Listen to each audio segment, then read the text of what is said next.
przed mną znajduje się HTC U24 Pro, a dzisiaj chciałbym pokazać, jak możesz dodać zdjęcia do wiadomości tekstowej.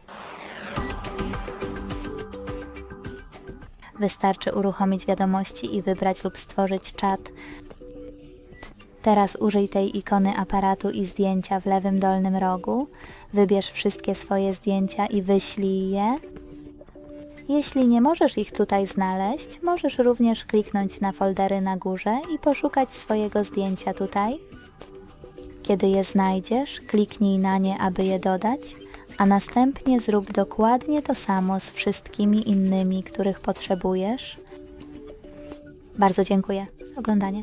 Jeśli podobał Ci się ten film, nie zapomnij zostawić lajka, skomentować i subskrybować. Cześć!